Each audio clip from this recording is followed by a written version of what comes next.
Tashle, ich begrüße Sie zu Tibet This Week aus dem Tibet TV-Studio hier in Kangi, Dharamsala.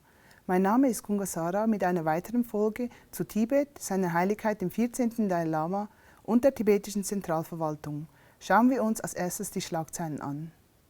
Seine Heiligkeit der 14. Dalai Lama hält eine zweitägige Avalokiteshvara-Ermächtigung. Die tibetische Zentralverwaltung startet seine neue Webseite tibet.net/covid-19/. Präsident der tibetischen Zentralverwaltung, Dr. Lobsang Singye, gratuliert Dr. Tsai Ing-wen. Der Abgeordnete David Sweet fordert Kanada dazu auf, bei der Tibet-Frage mehr zu tun, als nur auf den Dialog zu hoffen. UN-Experten fordern die Einhaltung des Menschenrechtsstandards von der chinesischen Plattform TikTok. Seine Heiligkeit der 14. Dalai Lama erteilte am 29. und 30. Mai eine zweitägige Avalokiteshvara-Ermächtigung, welche sich hauptsächlich auf Mitgefühl konzentriert. Während des Webcasts adressierte seine Heiligkeit auch die Diskriminierung in diesen Tagen. Er fügte hinzu, und dann gibt es Tötungen aufgrund von Hautfarbe und Religion. Und dann gibt es einige, die es sogar als Stolz ansehen, jemanden töten zu können. Aufgrund dieser Diskriminierung der Rasse werden solche Dinge getan. Gleichzeitig dazu erklärte seine Heiligkeit auch unter anderem die Bedeutung des abhängigen Entstehens. Alle Aufnahmen können auf dalailama.com in deutscher Sprache abgerufen werden. Am Donnerstag, 21. Mai 2020, startete die tibetische Zentralverwaltung eine neue Seite. Die Seite enthält umfassende Informationen und Daten zu Maßnahmen von der tibetischen Zentralverwaltung zur Eindämmung des Virus in der tibetischen Gemeinschaft. Die Webseite, welche von der Nothilfekomitee der Zentralverwaltung gepflegt wird, ist sowohl auf Englisch wie auch auf Tibetisch zugänglich. Bei der wöchentlichen Nothilfekomiteesitzung, welche jeweils dienstags und freitags hier auf Tibet TV ausgestrahlt werden, schlug Dr. Lobsang Singye ein einheitliches Verfahren zur Durchführung von Tupfertests in allen Quarantäneeinrichtungen vor. Dies soll vor allem die Erkennung im offensichtlichsten Stadium der Symptome sicherstellen.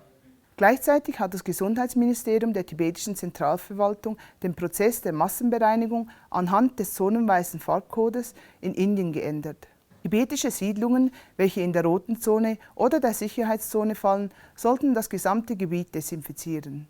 Siedlungen in den orangenfarbenen Zonen sollen die Büros, Gesundheitseinrichtungen und den Verbindungsbereich desinfizieren, während die grünen Zonen gemäß ihren Notwendigkeiten desinfizieren können.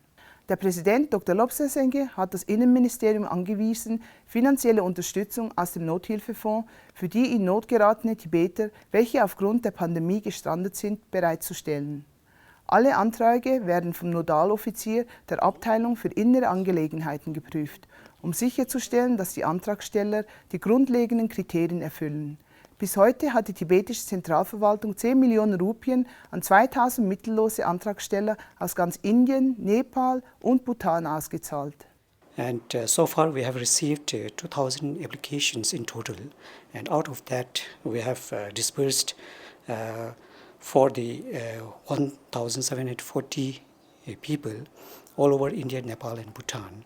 And from the total number of 2,000, 123 has been rejected and 137 has been submitted to the Department of Education because those were the students and college-going students. So out of 2,000 we have disbursed amount to the 1,740 people. Das Gesundheitsministerium startete am 18. Mai eine Online-Schulungsinitiative zu Covid-19 für das Gesundheitspersonal in allen tibetischen Krankenhäusern. Die Online-Schulungen bestehen aus 3 Serien, welche von den Mitgliedern des Covid-19-Schulungsausschusses des Gesundheitsministeriums erstellt wurden. Considering the sudden surge of cases of COVID-19 in the world, particularly in India, the Department of Health in April 2020 has started working on capacity building program for its healthcare workers as part of its preparedness plan. The medical team of the Department of Health has designed and developed the training module for its online training program. The overall goal of this training is to enhance the knowledge of the healthcare workers on COVID-19 in order to prevent transmission and the morbidity in our settlements due to COVID-19.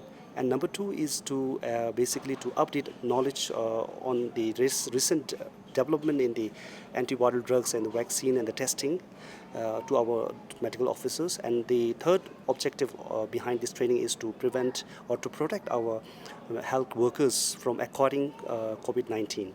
The training will cover topics such as epidemiology, global spread of COVID-19, clinical features, diagnosis, clinical management, usage of PPE and hospital infection control.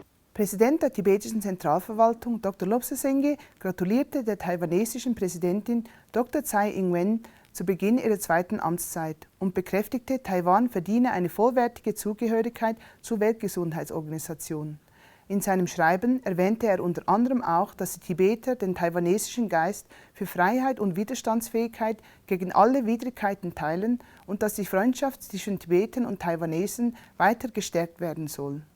Während der Sitzung im kanadischen Unterhaus bezüglich der Beziehung zwischen China und Kanada sprach der Abgeordnete David Sweet das Thema Tibet an und forderte Kanada dazu auf, mehr zu tun, als nur auf den Dialog zu hoffen. Er erwähnte unter anderem auch die entsetzlichen Menschenrechtsverletzungen in China, welche durch die von Xi Jinping angeführte Kommunistische Partei Chinas verantwortlich gemacht werden muss. Maybe the longest persecution of an ethnic and religious minority by the CCP, are Tibetans. I've spoken about this in this chamber and at the Subcommittee on International Human Rights for as long as I've been elected.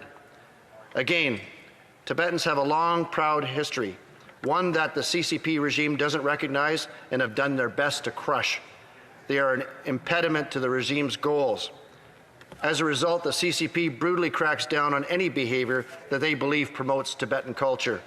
So brutal are their measures that Tibetans are self-immolating in protest of the regime. Speaker, it's reported that since 2009, 128 men and 28 women have set themselves on fire to protest this regime. What have we become that we don't shout from the rooftops and take sanctioning measures against the perpetrators of these heinous human rights violations that are so abhorrent, people will set themselves on fire? UN-Menschenrechtsexperten forderten am 15. Mai 2020 in einem 10-seitigen Schreiben an Zhang Zhiming, Gründer und Inhaber der chinesischen Plattform TikTok, sie solle sich an die internationalen Menschenrechtsstandards halten. Die chinesische Plattform verbot beispielsweise einem US-Jugendlichen, Videos zu veröffentlichen, in denen Chinas Behandlungen uigurischer Muslime kritisiert wurde. Nach dem weltweiten Aufschrei musste sich TikTok entschuldigen und die Videos sowie das Konto wiederherstellen. Ein durchsickertes internes Dokument von TikTok enthüllte, wie TikTok seinen Moderatoren befahl, Videos zu zensieren, in denen der Platz des himmlischen Friedens, die Tibet-Frage oder die verbotene religiöse Gruppe Falun Gong erwähnt werden. So viel zur letzten Woche. Bis zum nächsten Mal und einen guten Start in die Woche.